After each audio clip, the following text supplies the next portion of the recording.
Bonjour à tous et bienvenue à nouveau pour une vidéo sur le voyage du cinéphile.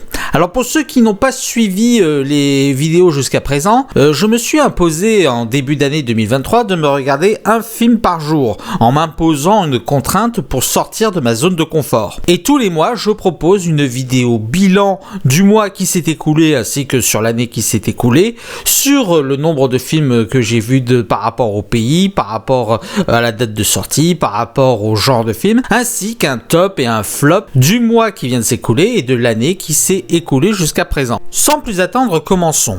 Sur les 30 films que je me suis vus durant le mois d'avril, 19 d'entre eux étaient des pures découvertes.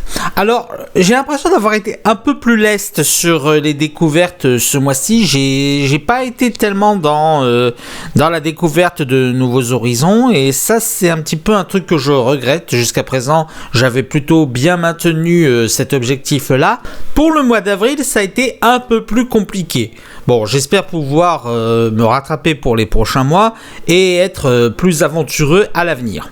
Passons aux statistiques selon l'origine des films. Sur les 30 films que j'ai vus durant le mois d'avril, 13 d'entre eux venaient des États-Unis, 1 venait d'Amérique latine, 7 venaient d'Europe, 5 venaient d'Asie, 3 venaient d'Afrique et 1 venait du Moyen-Orient. Catastrophique en termes de variété selon l'origine des films. Là, j'ai l'impression de revenir un petit peu au mois de janvier où j'avais aussi pas mal misé sur les États-Unis. Là, quasiment la moitié des films que j'ai vus venaient des États-Unis.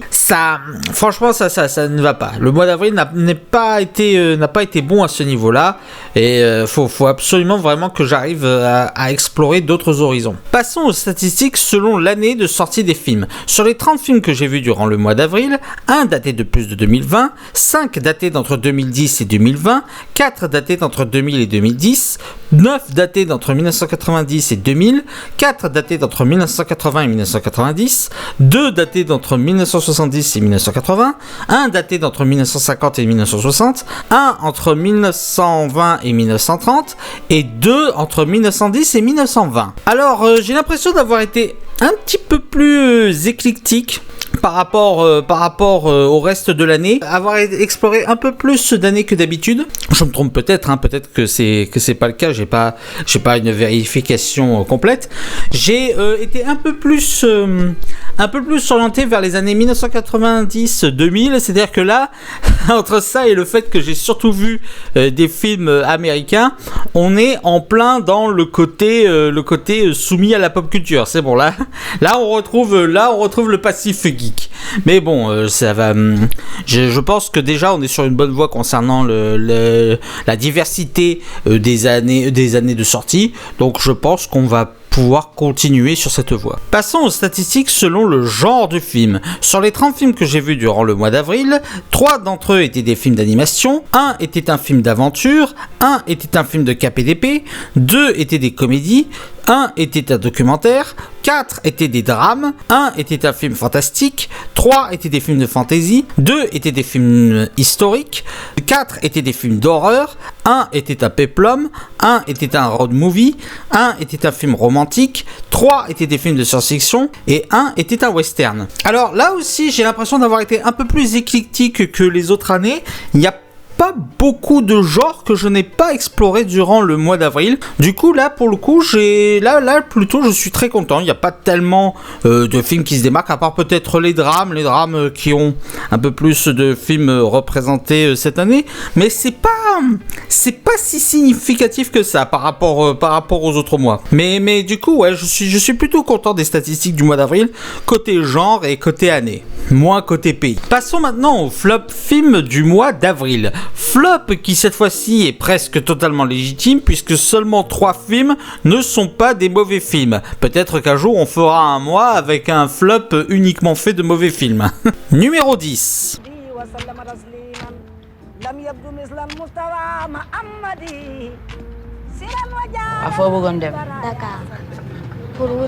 La petite vendeuse de soleil. En soi, c'est pas un mauvais film, c'est un moyen-métrage plutôt très sympathique qui représente bien la misère dans les rues sénégalaises. Je sais plus dans quelle ville se déroule vraiment ce film. Mais Mais du coup, oui, en soi, c'est assez sympathique. Surtout qu'en plus, il y a quelquefois des travaux avec le montage sonore qui s'accorde bien, où il y a une espèce de petite transition qui se fait, qui est très sympathique. Le problème, c'est que, déjà, il y a des problèmes de montage sur ce film. Il y a certains montages qui sont très bizarres. Autant le montage sonore, ça va, autant le montage visuel, il a quelques coquilles qui sont assez déroutantes. Et aussi le problème aussi c'est que le personnage principal, outre le fait que ce soit une handicapée, je crois qu'elle a la polio, un truc comme ça, ou alors non, je crois qu'elle a une jambe en moins, je sais plus, mais du coup oui, non, c'est pas, elle a rien d'intéressant à proposer. Tout ce qu'elle lui arrive, ça lui tombe quasiment sous la main. Il y a juste cette bande de gosses qui l'emmerde de temps en temps. Mais en soi, elle parle rien d'intéressant. Il n'y a pas grand chose. On n'a pas vraiment d'empathie pour le personnage, outre sa situation actuelle. Et on a l'impression que sa situation physique ne la gêne pas tant que ça. Je veux dire, il y a une scène qui se déroule dans un commissariat où, je sais pas, je pense que dans la vraie vie au Kenya, ça ne se déroulerait pas comme ça, en fait.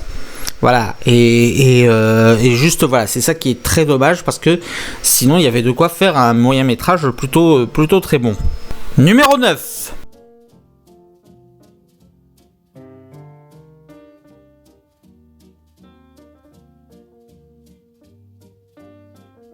The Summoning.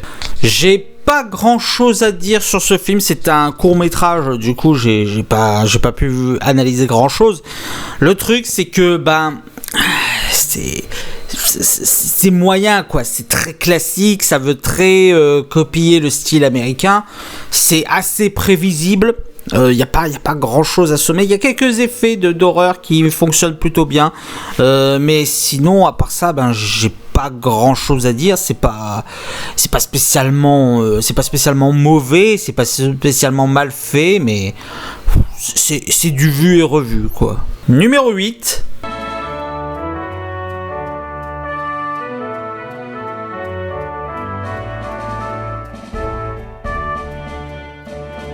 Le voyage de la famille Bourrichon. C'est la première fois qu'un Méliès me déçoit.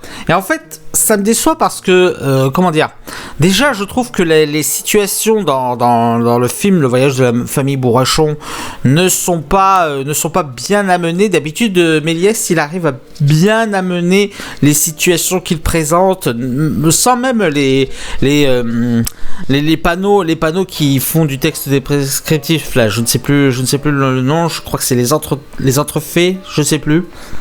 Bref. Toujours est-il que dans le cadre du voyage de la famille Bourrichon, la situation elle est assez mal amenée. Ce qui rend les situations comiques, on devrait rire du comique absurde que propose Méliès, parce qu'il y a toujours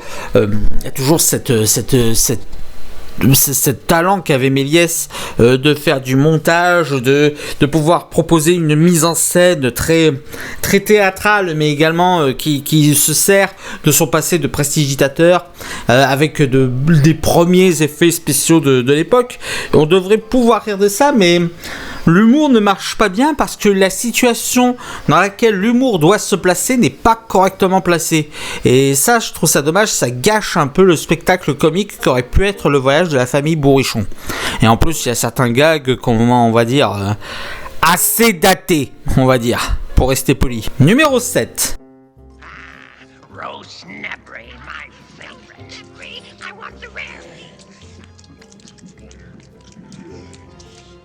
Dark Crystal. J'ai été extrêmement déçu par Dark Crystal. Alors oui, les marionnettes sont plutôt bien faites. Le décor, surtout l'univers de Dark Crystal est magnifique. L'univers est très bien construit. Les décors impeccable, rien à dire, le bestiaire est original, c'est un film qui cherche à faire son propre univers, je lui reconnais ça. Mais alors, déjà visuellement, on va pas se mentir, il a extrêmement vieilli, mais bon, après le film date de 1982, mais il a aussi, l'écriture est juste désuète, quoi. Franchement, l'écriture est juste je suis désolé, elle est pas bonne, elle est très mauvaise l'écriture de ce film. Que ce soit en termes d'histoire, que ce soit en termes de dialogue, que ce soit en termes de péripéties cinématographiques, c'est juste n'importe quoi. Et alors, je ne sais pas si c'est parce que c'est la VF ou si c'est pareil en VO, mais alors, le jeu d'acteur est horriblement niais. Mais en fait, c'est ça le problème de Dark Crystal. C'est que le film est extrêmement niais. Alors, on pourrait se dire que c'est un film tourné pour les enfants, mais justement, un film fait pour les enfants ne doit pas forcément dire que les personnages doivent parler de manière niaise et de manière, on va dire, totalement enfantine. Mais en plus, le film est a quand même une imagerie très glauque. Hein. L'aspect d'Excel Sex, elle est assez glauque en soi. Elle est assez horrible à regarder. Il y a beaucoup de personnages qui ont un aspect très effrayant. Je ne sais pas si ce film voulait vraiment se tourner que pour les enfants. Alors pour les enfants, ça pourrait être très bien. Et encore non, parce que l'écriture elle est tellement bête, l'écriture de ce film. Je suis sûr que même un enfant, ça pourra pas lui plaire. Mais s'il a voulu parler aux adultes, ce film, il échoue lamentablement.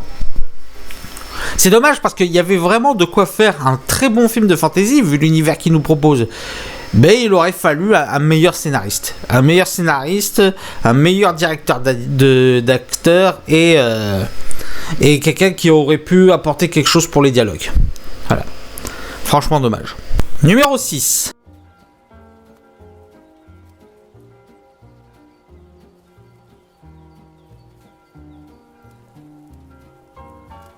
Malmkrog. Je pense que beaucoup vont pas aimer que je mette ce film dans un flop. Je suis désolé, mais pour moi, Malmkrog, c'est absolument pas du bon cinéma. Pour moi, en fait, le problème pour moi de ce film, c'est que j'ai pas l'impression de voir un film, en fait. Je rappelle que le principe même du cinéma, la chose que l'on demande pour que le cinéma soit bien dans sa mise en scène, c'est la règle du show don't tell. À savoir, montre, ne dit pas. Mais en fait, Malmkrog, c'est dit, ne montre pas. Tout le long du film, c'est juste des scènes de dialogue entre personnages. Alors, les réflexions sont intéressantes, hein, les personnages parlent bien, il y a de très bons thèmes à aborder, c'est assez intéressant à écouter, hein, les différents points de vue. Mais si je veux voir ça, je lis un livre. Si je veux avoir des réflexions intéressantes, si je veux lire de la philosophie sur tel ou tel point, je lis des livres, ou bien je regarde un documentaire philosophique, je regarde des reportages philosophiques. Je ne vais pas voir un film qui se prétend être une fiction, qui se prétend être un film historique. Je ne sais pas s'il y avait un côté historique à voir dans ce film. Je sais pas si c'est inspiré d'histoires vraies, mais non, ça peut pas être inspiré d'histoires vraies parce qu'à un moment donné, le film veut faire de la mise en scène. Le film veut mettre des événements. J'ai l'impression qu'il y a des moments où le film voulait éviter que le spectateur s'ennuie et qu'il rajoute des événements. Sauf que les événements rajoutés en soi ne font aucun sens par rapport à ce qui se passe et par rapport à ce qui se passe après. Ou alors c'est métaphysique, c'est métaphorique. Mais je n'ai pas compris la métaphore du coup. Je n'ai pas compris où voulait mener Malmkrog dans la scène de fusillade, la scène d'attaque du manoir. Pour moi, c'était la fin du film. Mais non, parce que les mêmes personnages qui se sont fait abattre dans la scène précédente réapparaissent. Alors, est-ce que c'est philosophique ? Est-ce que ces personnages n'existent pas vraiment ? Je sais pas, mais en tout cas, pour moi, Malmkrog, c'est beaucoup de blabla à suivre, pas beaucoup de mise en scène. Alors, les décors sont très beaux, on va pas se mentir, le manoir est très beau. En même temps, heureusement que le décor est très beau parce qu'il y en a qu'un, en fait. Il n'y a qu'un décor, c'est le manoir où se déroule tout le film, où les 4 personnes parlent. Et alors, moi, honnêtement, je vous dirais plus d'acheter les livres sur lesquels le film se base, parce qu'apparemment, le film se base sur beaucoup de livres. Moi, je dirais plus acheter les livres en question que regarder le film. Numéro 5. Impressiona. Pasas meses encerrado en tu laboratorio. Tienes que salir a tomar el sol, divertirte un poco, ir a la playa. Sol sabrosón que hay aquí. Vampire à la Havane. Alors, comment dire? Déjà, premièrement, je trouve que pour un cartoon, le style graphique est assez moche. En fait, on va dire ce qu'il en est. Le style graphique, je le trouve hideux. Et c'est un peu embêtant quand tu dois suivre ça tout le long du film. Mais le problème aussi que je trouve avec Vampire à la Havane, c'est que je ne sais pas quel genre de public il vise. Parce qu'on pourrait se dire que c'est un cartoon fait pour les enfants, mais non. Parce qu'il y a quand même pas mal de blagues graveleuses, il y a quand même pas mal de sous-entendus sexuels. Je pense que les enfants n'étaient pas le seul public de ce cartoon. Et si ça doit viser un public adulte, ben c'est pas bon non plus, parce que le film est ultra idiot dans beaucoup de scènes. Alors je sais qu'il se veut comique, hein, je sais qu'un cartoon ça se veut principalement comique. Mais... là, le fait que ça se veuille comique ne doit pas justifier le fait que certaines scènes soient stupides, en fait. C'est pas drôle, c'est juste que c'est juste pas intelligent, quoi. Je veux dire, c'est basique. Bon, en plus je trouve que certains gags sont extrêmement datés, mais bon, ça c'est le film qui date de 1985. Enfin voilà, j'ai pas grand chose à dire sur Vampire à la Havane, hein. C'est au niveau des cartoons que je regardais quand j'étais petit à la télévision, et quand je regarde un film, quand je regarde un film qui est sorti au cinéma, je pense pouvoir avoir d'autres attentes que les films que je vois sur Cartoon Network. Et encore, je trouve que les films de Cartoon Network peuvent avoir une meilleure qualité que Vampire à la Havane. Non, franchement, j'ai vraiment pas aimé ce film. Numéro 4.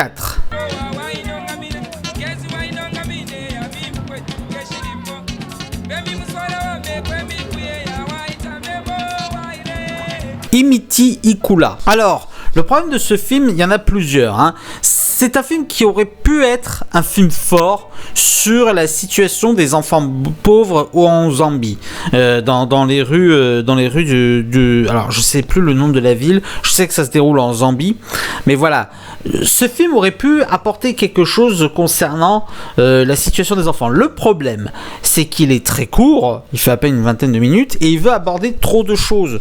Et du coup, tu as les événements qui s'enchaînent les uns à la suite des autres, sans grand intérêt, quoi. Je veux dire, enfin, c'est pas que c'est sans grand intérêt, c'est que les événements s'enchaînent et on ne leur accorde pas l'importance nécessaire. Je veux dire, à un moment donné, on parle d'un viol et on le met au même niveau que, je sais pas, les enfants qui doivent travailler pour manger. Et il y a aucune façon de mettre en avant les événements qui se déroulent. Tous les événements qui se déroulent sont faits de manière plate, et en plus de cela, on rajoute des intrigues inutiles. Alors déjà que ton film est court, je parle par exemple de l'éclipse solaire. Qu'est-ce qu'on en a à foutre de l'éclipse solaire? Ton sujet, ce sont les enfants des rues. Pourquoi tu parles de l'éclipse? Ça gâche le film. Déjà que ton film est très court, si en plus tu te rajoutes un événement à décrire, et que tu le décris limite plus que ce que vivent les enfants dans les rues, ça devient problématique. C'est juste, on suit pas vraiment les enfants, on suit pas vraiment ce qui arrive aux enfants dans les rues. On suit certains événements, mais on n'est pas vraiment investi dedans.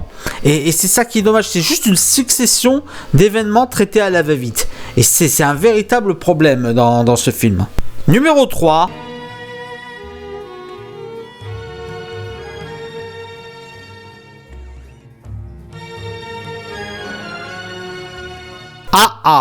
Alors, comment dire? Ce film est censé être un drame.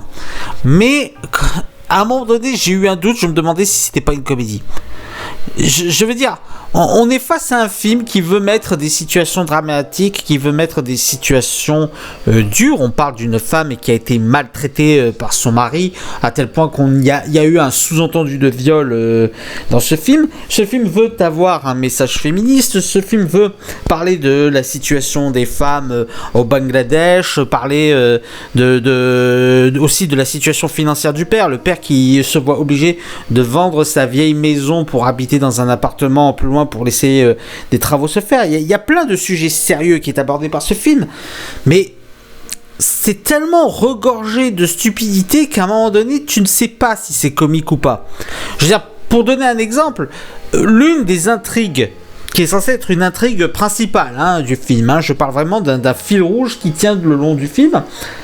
La femme qui... alors je sais plus le nom de l'héroïne. L'héroïne donc elle a quitté son ancien mari avec qui elle a eu un enfant parce que son ancien mari l'a maltraité, il l'a batté, il y a des sous-entendus comme quoi il aurait abusé sexuellement, et elle tombe amoureuse d'un homme, et la raison pour laquelle elle tombe amoureuse de ce mec, c'est qu'il accroche des slips de couleur à son balcon.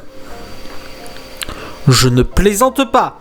La fille, enfin l'héroïne, elle passe ses journées à regarder le balcon du voisin sous lequel est tendu un slip. Et c'est un slip de couleur différente chaque jour. C'est vraiment ça l'intrigue amoureuse principale de ce film. Alors évidemment ça se développe à partir de ça, mais à partir du moment où ça a une base tellement bancale, comment tu veux que je m'investisse? Surtout qu'en plus, le film se veut féministe, le film se veut avoir un message féministe, veut avoir un message sur la manière des hommes d'aborder les femmes, sur la manière des pères de traiter leurs filles, ce genre de choses. Et tu veux faire un film féministe avec une intrigue aussi stupide, avec une base aussi bancale? Mais ça ne va pas. C'est aussi tout l'intérêt du personnage du père, le personnage du père qui ne peut pas accueillir sa fille parce que pour lui c'est un déshonneur de voir qu'elle est partie, qu'elle a quitté son mariage.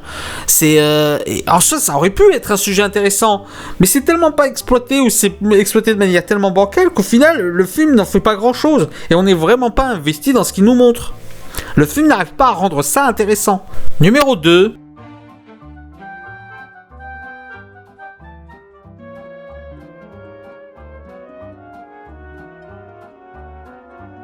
Cendrillon. Je suis peut-être un peu trop dur avec ce film parce que je pense que les défauts que je reproche à ce film viennent plus d'un défaut de date qu'autre chose. Seulement, je sais pas, je trouve que ce film déjà n'exploite pas bien son histoire. Je trouve que la manière dont il fait le montage, c'est un peu du n'importe quoi, qui développe des choses qui n'avaient pas besoin d'être développées. Je veux dire, qu'est-ce qu'on a besoin de développer les remords des sœurs de Cendrillon ou de développer, je ne sais pas moi, le fait que Cendrillon rêve. Non, il y avait déjà une histoire de base, contente-toi de l'histoire. Et le problème aussi, c'est que si encore ça a apporté quelque chose, ces scènes oniriques, les scènes de rêve, mais les scènes de rêve n'apportent rien. Et on ne s'attarde pas sur des événements qui auraient dû être importants. Le bal du prince, le fait que Cendrillon découvre Marraine. Au moins, le film montre d'où est l'origine de la Marraine à bonne fée. Mais là encore, la manière dont la Marraine interagit avec Cendrillon, elle fait intervenir plein de personnages dont on ne sait pas d'où ils sortent.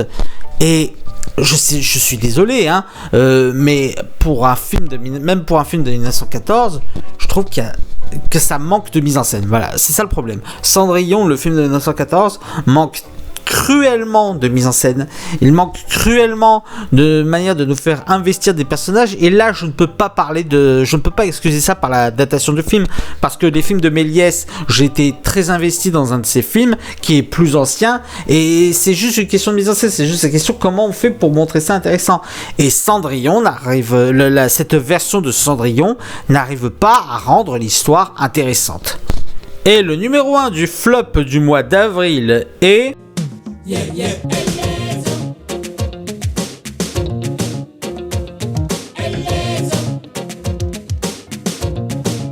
Quartier Mozart. C'est un nanar. Soyons clairs, Quartier Mozart, c'est un gros nanar. J'ai beaucoup ri durant le film, mais je pense que j'ai plus ri aux dépens du film qu'avec le film.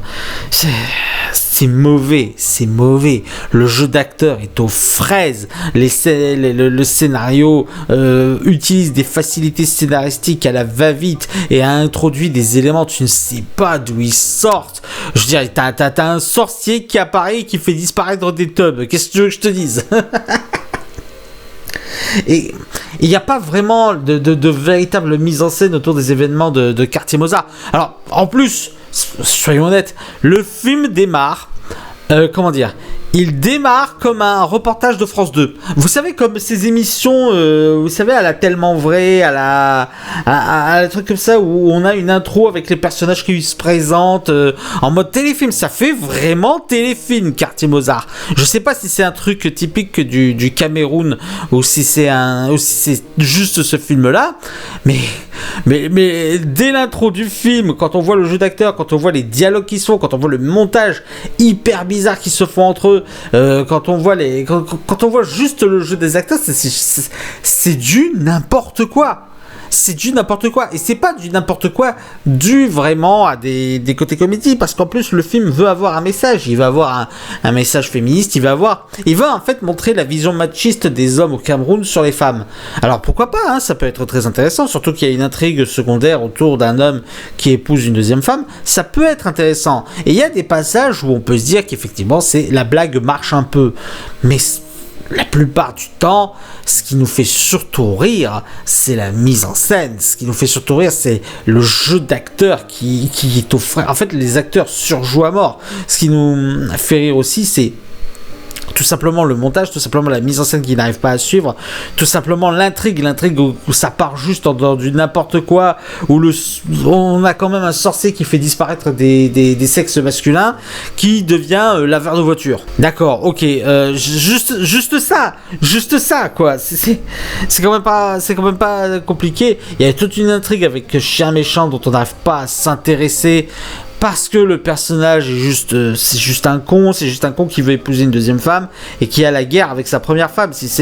Ça aurait pu être intéressant, mais c'est juste pathétique en fait. C'est un nanar. En fait, voilà. Je vous conseille quand même de le voir, Quartier Mozart, parce que même si c'est très mauvais, c'est drôle à regarder parce que voilà. Principe du nanar. Voilà, on en a fini avec le flop 10 du mois d'avril. Je propose que l'on passe d'abord au flop depuis le début de l'année avant de passer au top. Numéro 10, l'Empire des Sens. Numéro 9, Cendrillon. Numéro 8, Maman j'ai raté l'avion. Numéro 7, Au nom du Christ. Numéro 6, Quartier Mozart. Numéro 5, Terrified. Numéro 4, Gengis Khan, la légende d'un conquérant. Numéro 3, Guardians. Numéro 2, Le Oiseau Polygame. Numéro 1, Amina. Voilà, il est temps maintenant de s'attaquer au top 10 du mois d'avril. Numéro 10. Spectacle. Autant que le spectacle sera digne de toi. Oui, tu es encourageant au moins, Pétrone. Mais je n'oublie pas que j'ai pour rivaux ceux qui chantèrent l'incendie mortel de Troie. Je me dois de faire mieux en... Quo Vadis. Alors, c'est tellement dommage que la romance principale de ce film est extrêmement bancale et assez mal écrite, je trouve, la romance principale, parce que le reste est tellement bien fait. Les décors de Rome, la scène de l'incendie, elle est impressionnante, l'incendie de Rome. Pour un film de 1951, niveau prouesse technique, je pense qu'il n'y avait pas beaucoup de films qui avaient fait aussi bien que Quo Vadis. Et c'est juste excellent dans les décors, dans la mise en scène. Il y a des scènes entières où on met bien en avant, ou bien l'horreur de la situation, ou bien, on va dire, le physique de certains personnages. Je pense notamment au personnage Hercule. Je ne sais plus le nom de l'acteur qui interprète je crois que c'est Buddy Baer. Un truc comme ça. Oui, je crois que c'est Buddy Baer. Je crois que c'est un boxeur à la base. C'est ça. C'est Buddy Baer qui interprète le rôle de Ursus et qui est tellement bien mis en avant dans son côté fort, dans son côté herculin, dans son côté gigantesque. Et c'est ça Quo Vadis en fait. Quo Vadis, c'est un film qui arrive à très bien mettre en avant ses forces. Il met très bien en avant les décors de Rome. Il met très bien en avant la mise en scène qu'il veut faire pour l'incendie ou pour les arènes où on massacre les chrétiens. Et un autre truc, une autre force de ce film qu'il arrive très bien à mettre en avant, c'est Peter Ustinov. Peter Ustinov, il tient le film dans son rôle de Néron. C'est juste génial. Cet acteur était excellent, quoi. Il arrive à très bien mettre le côté drama et le côté surexagéré du personnage. D'aucuns diraient que c'est du surjeu, mais je trouve que c'est un peu du surjeu comme de Sinofan avec Captain Crochet. C'est du surjeu jeu, bienvenue. Parce que Néron, c'est un personnage extravagant, et Peter Ustinov a très bien saisi l'extravagance du personnage de Néron. Bref, oui, effectivement, Quo Vadis, c'est un classique parmi les peuples. Numéro 9.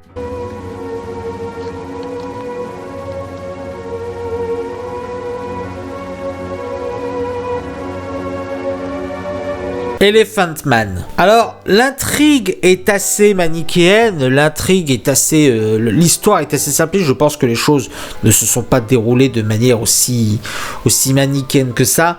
Il n'empêche que ça reste un excellent film. C'est un excellent film, Elephant Man, inspiré de l'histoire vraie de, je crois que c'est Joseph Merrick, le premier Elephant Man célèbre, interprété ici par un John Hurt magistral, qui arrive quand même à mettre en scène ce personnage avec toutes les prothèses, avec toute la démarche qu'il doit adopter.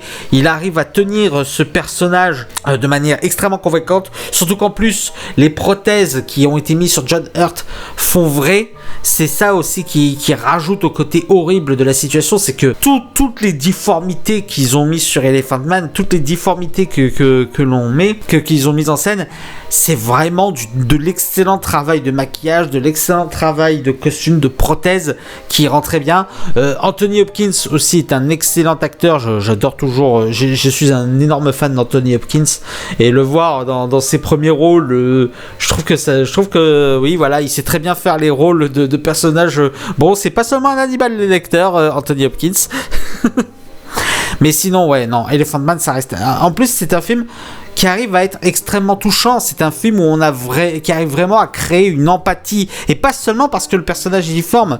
Ils mettent en avant son côté émotionnel, ils mettent en avant le côté que c'était pas seulement un débile, et ça aussi, ça rajoute au drame. C'est là où le film Elephant Man est assez fort, c'est que il y a de l'horreur dans la situation, mais le film arrive à être plus horrifique, mais pas horrifique dans le terme où on a peur, mais horrifique dans le terme de l'empathie, en fait. C'est-à-dire que plus on a de l'empathie pour le personnage, mais en plus, plus on a de l'empathie pour le personnage, et plus on se dit, mais oui, mais ça doit être horrible. Genre, un exemple tout con, mais au départ, on pense que le personnage, il est débile, ou qu'il n'a pas conscience de ce qu'il est, qu'il n'a pas conscience de ses propres souffrances. Puis quand tu découvres qu'en fait c'est un personnage intelligent qui a conscience de ce qu'il est, tu te dis, ah oui, mais alors du coup il a conscience, il a vraiment mal, il a vraiment conscience que les gens lui portent un regard horrifié, il a vraiment conscience des choses autour de lui, mais c'est juste horrible en fait. C'est ça Elephant Man. Elephant Man, c'est te donner de l'empathie et faire passer de l'horreur à travers l'empathie. Et c'est juste génial. Numéro 8.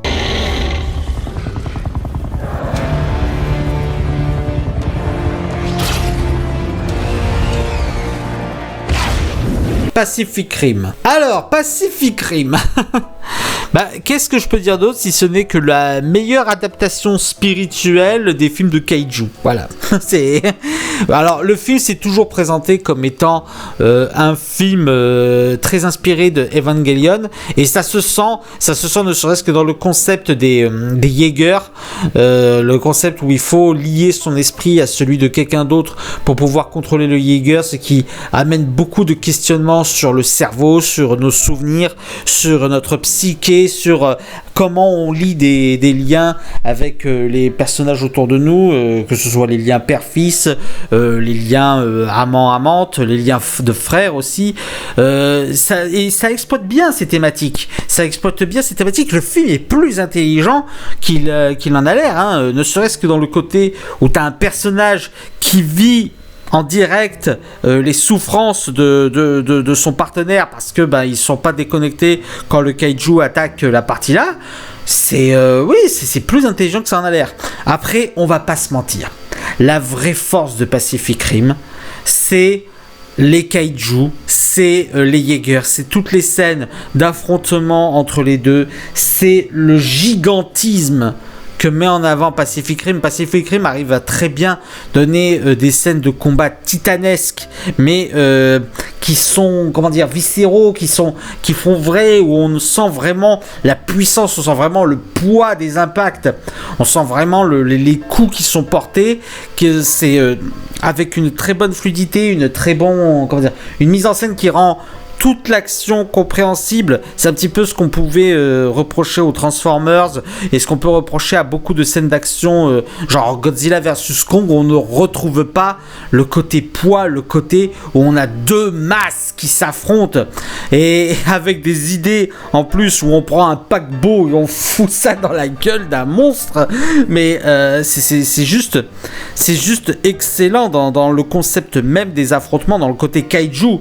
Dans le côté kaiju, on ressent vraiment un côté l'aspiration japonaise derrière Pacific Rim, et ça montre à quel point Guillermo del Toro avait de l'amour pour ce à quoi il voulait rendre hommage dans son film. Contrairement à la suite Pacific Rim Uprising, voilà, si vous voulez une version qui n'a pas compris ce que faisait Pacific Rim, sa suite l'est très bien. Ah, et j'allais oublier le thème aussi de Pacific Rim, il est juste iconique. J'ai adoré le thème. En plus, j'aime beaucoup les thèmes dont on arrive à faire des variations pour donner des émotions différentes. C'est-à-dire que le thème principal de Pacific Rim, on le ralentit, on lui donne une autre forme pour représenter différentes émotions. Un petit peu comme on faisait avec certains autres thèmes dans Indiana Jones par exemple. Et ça, je trouve ça juste excellent. Numéro 7.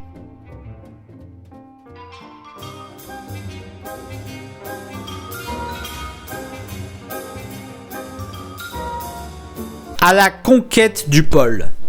Vous voyez, c'est un petit peu ce que je vous disais tout à l'heure avec Cendrillon, quand je disais que même pour l'époque, la mise en scène n'était pas bonne. Dans le cadre de À la conquête du pôle, on a vraiment ce dont on était capable à cette époque-là de faire. Et c'est juste...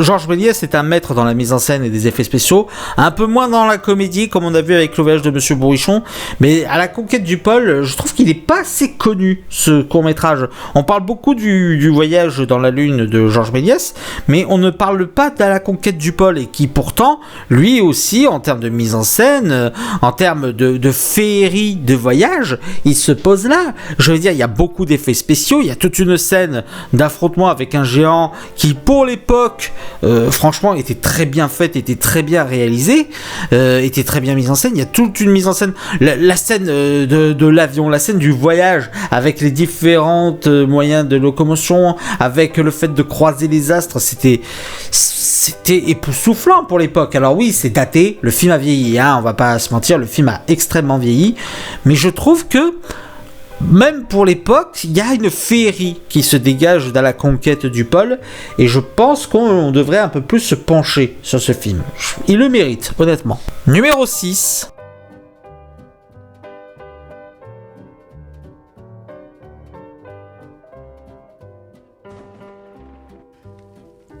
Une histoire vraie. Alors, ce film est très contemplatif. Faut aimer les films contemplatifs, faut aimer les films détente, mais je vous dis, c'est un très bon film dans lequel on suit une histoire, et on suit en fait la vie de certaines personnes, on suit le quotidien des gens, en fait. Et en fait, ce que je trouve très bien avec une histoire vraie, c'est qu'il ne force pas les choses. Il n'est pas là. Il y a une intrigue autour du personnage principal qui doit aller vous rendre visite à son frère.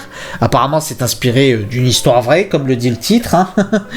Mais ce que j'aime beaucoup, c'est que, comment dire, cette intrigue est là, on a ce fil rouge, mais le film ne va pas forcément se concentrer sur ça. Il va y avoir des moments où le personnage principal va parler des relations houleuses avec son frère, avec un final qui se fait un petit peu banal. En fait, c'est ça, c'est que le film a l'air banal. Il a l'air juste parler des choses simples, mais c'est parce que il parle de la vie des gens, il parle de la situation des gens dans les États-Unis, que ce soit par exemple une fugueuse enceinte, une famille moyenne, les vétérans de la guerre de 1945, ce genre de choses. Et ce film enchaîne les situations, et il le fait avec un calme et un naturel qui rend le film très immersif. Et, comment dire, c'est pas que le film est niais, bon, le film est produit par Disney, mais c'est apaisant. C'est apaisant. Alors, on ne suit pas des intrigues béni oui, hein, c'est pas un truc. On suit des choses qui parfois sont assez dures à voir. Je parlais par exemple de la guerre de 1945, mais c'est raconté de façon tellement touchante, tellement simple, tellement naturelle, tellement, on va dire, tellement, j'allais dire chill, non, pas chill, mais c'est raconté avec tellement d'apaisement, qu'au final, on a suivi une intrigue, on suit l'histoire de gens, on est touché par ces gens, on est attaché, les personnages sont très bien écrits et sont très attachants, et ce film est apaisant. Voilà. Ce film, si vous cherchez un film dans lequel vous voulez vous apaiser, dans lequel vous voulez passer juste un moment de détente, je dirais pas sans prise de tête, hein, parce que le film aborde des sujets sociaux et il aborde des personnages qui ont des vécus pas faciles, mais si c'est un film qui détend par son atmosphère, par son calme, et c'est en ça que je l'ai trouvé extrêmement plaisant, d'autant plus que ce calme permet, d'accueillir émotionnellement, avec beaucoup plus d'empathie, ce qui arrive au personnage du film. Numéro 5.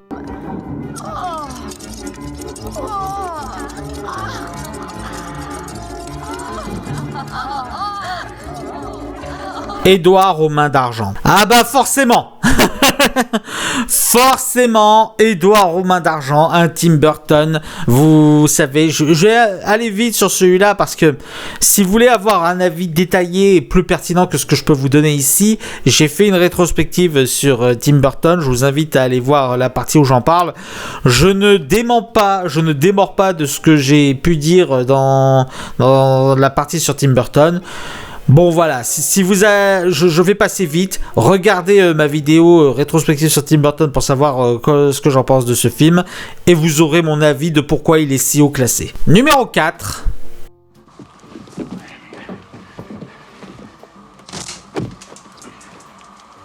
The Thing. The Thing est sans doute mon John Carpenter préféré.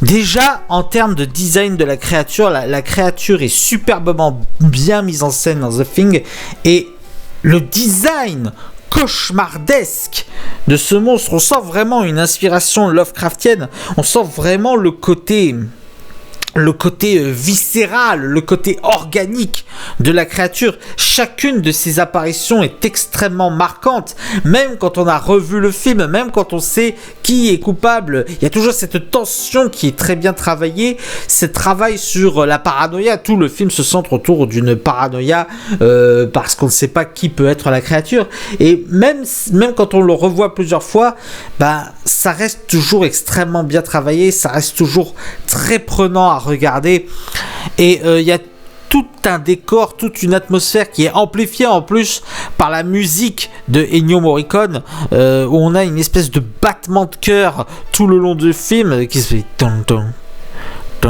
et qui accompagne superbement bien le film avec des scènes iconiques, avec des jumpscares, mais de bons jumpscares cette fois. Je veux dire, la scène du test sanguin est un exemple même de qu'est-ce que c'est un bon jumpscare, et c'est juste génial, The Thing de John Carpenter, c'est un film que je ne me lasse jamais de revoir. Oui, je le confesse, c'est un film que j'avais déjà vu avant de faire ce défi, mais voilà, c'est un film pour moi qui est une leçon en termes de design de monstres, qui est une leçon en termes d'atmosphère pesante, d'atmosphère de thriller, et c'est juste excellent. Et en plus de cela, les personnages sont isolés de tout, mais il y a une explication.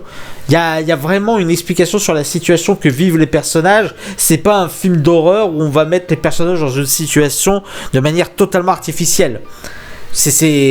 Enfin bref, voilà, c'est un énorme classique de l'horreur, que ce soit de la science-fiction ou même du body horror, et franchement, je vous le recommande. Numéro 3.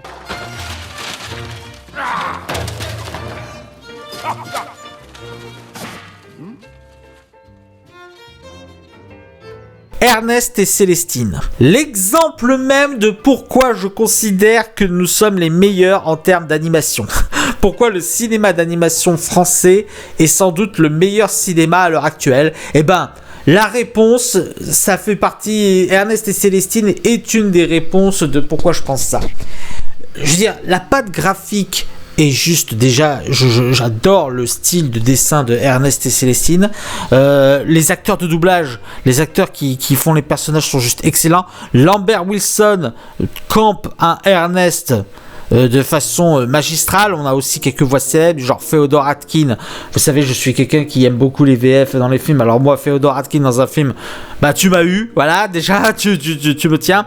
Mais en plus de cela, en plus des voix, il y a sincèrement une mise en scène autour de la peinture et autour de la musique dans Ernest et Célestine, ce qui a une explication, puisque Ernest est surtout un passionné de musique et que Célestine est une passionnée de peinture. Et il y a toute une intrigue, il y a tout un aspect de ce film qui a été formé autour de ça, autour de la peinture et de la musique, autour de l'art. C'est vraiment un film artistique, Ernest et Célestine. L'intrigue est très mignonne, elle est très enfantine, mais elle n'est pas stupide pour autant.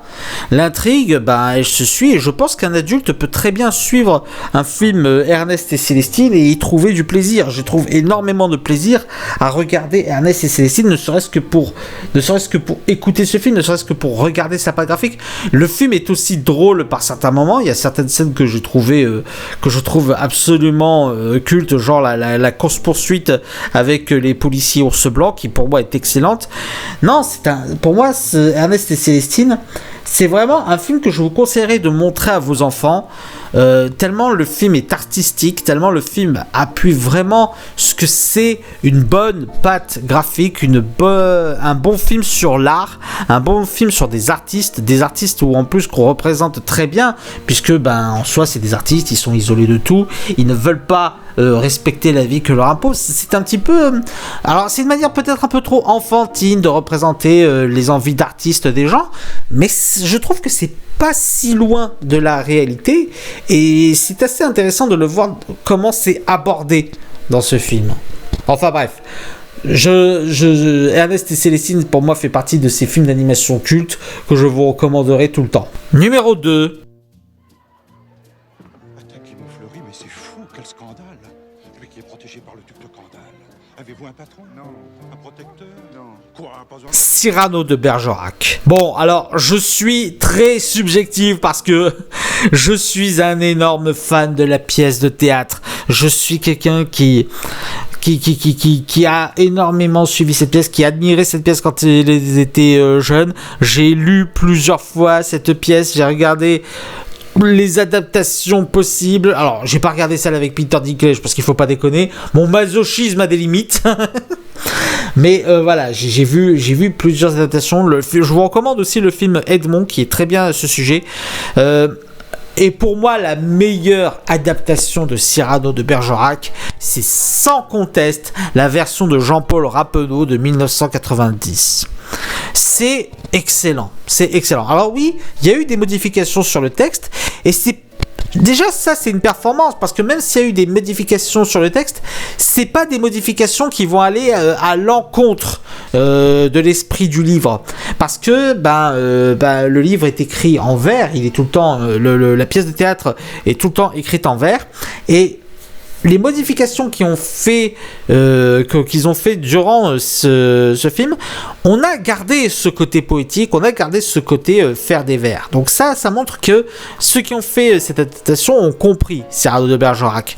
Et ça se voit aussi sur tout le reste. Les décors pour représenter le Paris de cette époque sont juste magnifiques.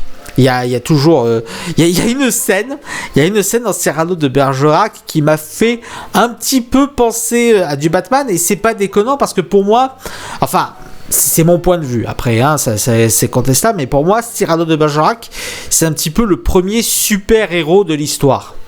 Voilà, mais après ce n'est que mon point de vue.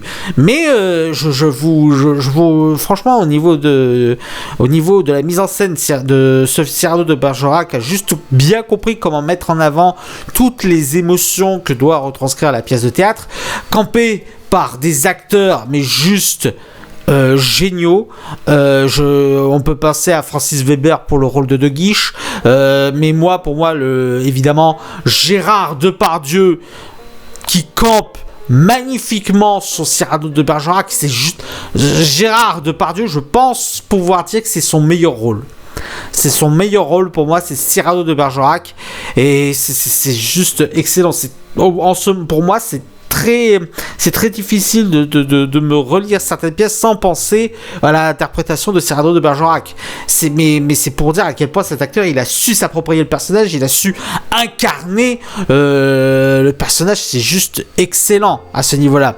Et comme le film sait très bien retranscrire les émotions du livre, ce film arrive à nous engranger des émotions, que ce soit pour la tirade de la mort, que ce soit pour la scène du balcon avec Roxane et Christian, que ce soit pour la scène de dialogue non merci de Cyrano de Bergerac qui se termine où t'as presque envie de pleurer parce que cette phrase qui est horrible à entendre, c'est du haut fait le fier et la mère, mais tout bas dis-moi tout simplement qu'elle ne t'aime pas. C'est horrible parce qu'en plus c'est juste après une scène où Cyrano veut se montrer fort, il veut se montrer puissant, il veut se montrer moi je vais me débrouiller tout seul, et là t'as cette phrase qui fait ouais bon en fait juste dis-moi juste qu'elle t'aime pas, et là c'est horrible, c'est terrible comme scène. Mais c'est génial. La scène du balcon, je trouve que je sais pas laquelle je préfère. Un autre truc où le film a compris comment adapter, c'est qu'il a su en fait prendre le texte de Cyrano de Bergerac et l'adapter aux situations qu'il donne. Un petit exemple, vous prenez la scène du duel où Cyrano envoie à la fin de l'envoi je touche. Et ben en fait, il y a un moment donné, il percute le vicomte Valvert, je crois, contre un portail, et c'est à ce moment-là qu'il fait les coquilles teintes dicton. Et ça peut paraître rien dit comme ça peut paraître anecdotique, mais ça montre en fait que le film ne s'est pas contenté juste de refaire le texte, mais qu'il s'est dit tiens, comment faire pour que dans ma mise en scène, dans ma scène, ce texte puisse avoir plus d'impact, plus de pertinence. Et en fait, dans ce côté les coquilles teintes dicton, ça donne vraiment un côté où le personnage se fout un petit peu de la gueule du vicomte, et ça donne quelque chose en plus, ça rajoute quelque chose. Ce film arrive à rajouter quelque chose par rapport à la pièce de théâtre, et c'est en ça que pour moi il est absolument génial. C'est pas mon film français préféré, mais franchement il en est pas loin. Et le numéro 1 de ce top 10 du mois d'avril est